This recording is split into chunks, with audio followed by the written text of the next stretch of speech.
नमस्कार। आरपी व्यास क्लासेस में आपका हार्दिक स्वागत है। क्लास 10 मैथमेटिक्स आरबीएसई में चैप्टर 2 रियल नंबर्स पे हम चर्चा कर रहे हैं, वास्तविक संख्याओं पर, और ये वीडियो लेक्चर नंबर 6 है। हम इस वीडियो में यूक्लिड विभाजन विधि से महत्तम समापवर्तक ज्ञात करने की विधि समझेंगे। एचसीएफ फाइंड करना है यूक्लिड डिवीज़न एल्गोरिथम से। देखिए, हमने जो वीडियो नंबर 1, 2, 3 थे उसमें यूक्लिड्स डिवीज़न लीमा के बारे में पढ़ा था, जो कि थी a = bq + r। r था रिमाइंडर जिसकी वैल्यू b से कम होती थी और 0 या 0 से ज़्यादा होती थी। a क्या था? डिविडेंड। b क्या था? डिवाइज़र। q क्या था? कोएफिशिएंट। और r क्या था? रिमाइंडर। यानी a था भाज्य, b था भाजक, q था भागफल और r था शेषफल। ये हम वीडियो लेक्चर नंबर 1, 2 और 3 के अंदर पढ़ चुके थे। हम इसी लीमा का प्रयोग करके एक विधि निकालेंगे जिससे कि हम दो नंबर्स का एचसीएफ पता कर सकें। मान लीजिए आपको 75 और 243 का एचसीएफ निकालना है। देखिए, वैसे तो बेसिक मेथड मैंने आपको बता दिया था। आप इनके अपवर्तक निकालेंगे, इसके भी और इसके भी, यानी जिन जिन का भाग इनमें जाता है। फिर देखेंगे उनमें कॉमन कौन से हैं, फिर उनमें सबसे बड़ा कौन सा है। लेकिन वो बेसिक बातें बताने के लिए थी, आपको समझाने के लिए कि एचसीएफ का मतलब क्या होता है। हमेशा प्रश्नों को उससे नहीं करना है। लेकिन अब हम जो बात कर रहे हैं वो एचसीएफ निकालने के लिए मेथड कौन कौन से हैं। तो ये जो मेथड है ये यूक्लिड डिवीज़न लीमा पर बेस्ड है और नाम इसका है यूक्लिड्स डिवीज़न एल्गोरिथम, यानी कि यूक्लिड विभाजन विधि। तो ये विधि इस प्रकार की मैं फिर एक्सप्लेन कर रहा हूँ कि जिन दो नंबर्स का आपको एचसीएफ निकालना है उनमें फिर देखते कौन बड़ा कौन छोटा।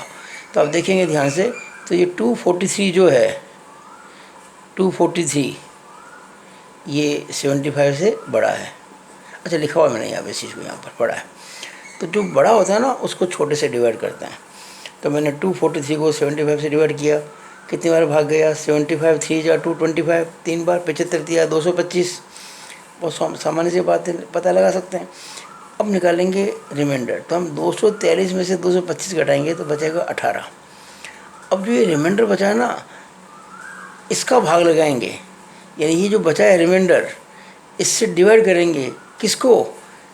जिससे पहले डिवाइड किया था, यानी जो पहले डिवाइजर था वो अब डिविडेंड बन जाएगा, और जो रिमाइंडर था वो इससे अपन भाग लगाएंगे, है ना, वो डिवाइजर बन जाएगा। ये बन गया डिविडेंड, ये बन गया डिवाइजर। अब 75 में भाग लगाएंगे 18 का। 18 चौक 72, 18 4 72। 75 में से 72 घटाए, 3 बच गए। जो भी रिमाइंडर बचता है वो उसको बना देते हैं अगले स्टेप में डिवाइजर, और जो पहले डिवाइजर था पिछले स्टेप में उसको बना देते हैं डिविडेंड, यानी 18 में भाग लगाते हैं। अब 18 को 3 से डिवाइड करेंगे तो 3 6 18, कुछ नहीं बचा, रिमाइंडर 0। जिस समय रिमाइंडर कुछ नहीं बचता यानी कि 0 बचता है, तो उस समय जो लास्ट डिवाइजर था जिससे हमने आखिरी बार भाग लगाया था, वही इन दो नंबर्स का एचसीएफ है। यानी कि 75 और 243 का जो एचसीएफ है वो 3 है। अब यूक्लिड डिवीज़न लीमा के हिसाब से हमें इसको लिखना भी पड़ेगा। जैसे देखिए, a = bq + r। तो यहाँ लिखेंगे 243 बराबर 75 × 3 + 18, 75। इसके बाद 75 बराबर 18 × 4 + 3। उसके बाद 18 बराबर 3 × 6 + 0। ये जो 3 है, लास्ट जो डिवाइज़र है, ये हो गया एचसीएफ, अंतिम भाजक। अब मान लीजिए आपको 3 नंबर का एचसीएफ निकालना है, 3 नंबर्स का। मान लीजिए 15, 24 और 36 का निकालना है। तो क्या करेंगे? पहले इन 3 में से किन्हीं 2 का निकाल लेंगे, और वो जो आएगा, जैसे मान लो 15 24 का निकाला, फिर जो आएगा उसका और 36 का निकाल लेंगे। 15 24 का बड़ा कौन है? 24। तो 24 में ये 24 जो है ना 15 से बड़ा है। हमेशा बड़े में छोटे का भाग लगाते हैं। तो 24 में 15 का भाग लगाया, 15 एकम 15, कितने बचे? 9। अब 9 का भाग लगाएंगे 15 में, 9 एकम 9, कितने बचे? 6। अब 6 का भाग लगाएंगे 9 में, 6 कम 6 कितने बचे 3। अब 3 का भाग लगाएंगे 6 में, तो 3 दूनी 6, कुछ नहीं बचा। ये था अंतिम भाजक यानी कि लास्ट डिवाइज़र 3। तो ये आ गया एचसीएफ किसका, 15 और 24 का। आप जब डिवाइड करते हैं इस प्रकार से तो साथ साथ में वो जो यूक्लिड डिवीजन लीमा का जो मेथड है उसको भी यहाँ फॉलो करते जाइए। 24 is equal to 15 into 1 plus 9, 15 is equal to 9 into 1 plus 6, 9 is equal to 6 into 1 plus 3, and lastly 6 is equal to 3 into 2 plus 0। और ये लास्ट में 3 आ गया था, ये हो गया इसका एचसीएफ। ये हमने 15 और 24 का निकाला है, कितना आया 3। अब मैं 3 का और 36 का निकालूंगा। अब मैं निकालूंगा 3 का और 36 का। तो 3 और 36 में से 36 बड़ा है, तो 36 में 3 का भाग लगाया तो भाग तो पूरा चला गया 12 बार। 3 12 या 36 क्या बचा, कुछ नहीं। तो ये 3 एचसीएफ आ गया किसका, 3 और 36 का। यानी हमको जो 3 नंबर्स दिए थे ना उन सबका एचसीएफ 3 हो गया। तो एचसीएफ ऑफ 15, 24 एंड 36 इज 3। तो ये हमारा, और ये जो था आखिर में जो काम किया हमने 36 is equal to 3 into 12 plus 0, 36 is equal to 3 into 12 plus 0। Sorry ये इंटू नहीं होगा, यहाँ पे प्लस 0 होगा, 3 इंटू 12 प्लस 0। ठीक है। अब देखिए मैंने अभी जो आपको ये किया था इसमें 15-24 लिए थे। कुछ जरूरी नहीं है 15-24 लो, आप 24-36 पे ले सकते हो, बाद में 15 ले लेंगे। तो वो मैंने किया, देखिए 24-36 का, 36 बड़ा है तो 36 में 24 का भाग लगाया, 24 से कम 24, 12 बचे। फिर 12 का 24 लगाया, 12 दूना 24, कुछ नहीं बचा तो 12 आ गया किसका, 24 और 36 का। अब ये 12 है ना, लास्ट जो डिवाइजर था 12 का और 15 का निकालेंगे। तो ये रहा 12 और 15 का। अच्छा यहाँ पे हमने जो काम किया ना उसको लिखना ही है, 36 बराबर 24 इंटू 1 प्लस 12 और 24 बराबर 12 इंटू 2 प्लस 0। ये अभी जो 12 आया और ये 15 का, 12-15 में से 15 बड़ा है तो 12 का भाग लगाएंगे, 12 कम 12, 3 बचे। अब 12 ये है ना, ये यहाँ आ जाएगा, जिससे पहले डिवाइड किया था वो डिविडेंड बन जाएगा। और 3 चौक 12, भाग पूरा चला गया, कुछ नहीं बचा। ये लास्ट डिवाइजर था 3, तो 3 आंसर आ गया किसका। हम कह सकते हैं कि 24, 36 और 15 का जो एचसीएफ है वो 3 है। तो इस तरह से मैंने यूक्लिड डिवीज़न लीमा के ऊपर जो बेस्ड है यूक्लिड डिवीज़न एल्गोरिदम, उसको काम में लेके 2 या 3 नंबर्स का एचसीएफ निकाला आपको मैंने सिखाया है। कोई ज़रूरी नहीं है 3 हो, 4, 5, 6 कुछ भी हो सकते हैं।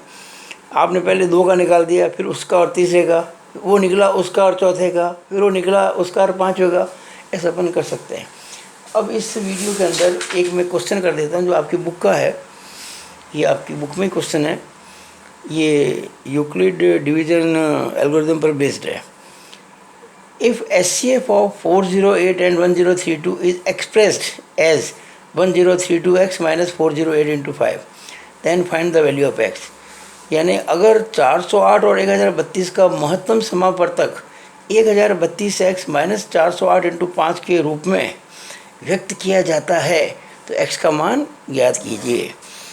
मतलब आपको एचसीएफ इस फॉर्म में दे रखा है जिसमें एक अननोन x है और ये कह रखा है कि ये इन 2 नंबर्स का एचसीएफ है। हम क्या करेंगे, एक इक्वेशन बनाएंगे, एक समीकरण बनाएंगे। हम पहले 408 का और 1032 का एचसीएफ एक्चुअली निकालेंगे यूक्लिड डिवीजन एल्गोरिथम से और उसको इसके इक्वल कर देंगे, क्योंकि आपको दे रखा है कि इसका एचसीएफ ये है और उससे बनेगी एक इक्वेशन। तो इक्वेशन सॉल्व करना आप क्लास 7 में, 8 में, 9 में खूब कर चुके हैं।